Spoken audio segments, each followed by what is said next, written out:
Dober finančni direktor, po mojem mnenju, dejansko prva stvar je, mora biti dovolj strokoven, mogoče pa še bolj pomembno je, da ima neko svojo osebno integriteto, kar pomeni, da ne bo delal nekih stvari, kateri mogoče na dolgi rok se bojo pokazali prej ali slej, da niso bile prave.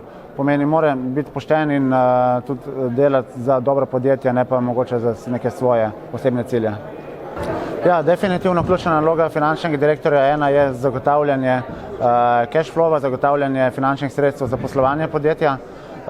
Poleg tega pa tudi postaviti neke finančne cilje podjetju, na osnovi katerih oziroma neke kazalnike, na osnovi katerih se lahko potem tudi preučuje, ali podjetje gre v pravo smer ali ne.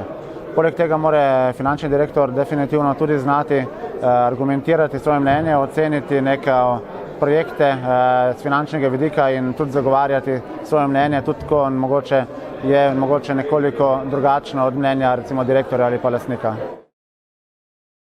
V bistvu podjetje Krapovič je kar specifično podjetje, tako da dejansko smo na strani, ko se banke vesele, da lahko poslujejo z nami, ni nam treba neki prositi preveč. Je pa res, da smo do te pozicije mogli prijeti, kar pomeni predvsem je dobro, da podjetja postanejo, če že niso, ali pa ostanejo, morajo postati boljši od konkurentov in to na vseh področjih.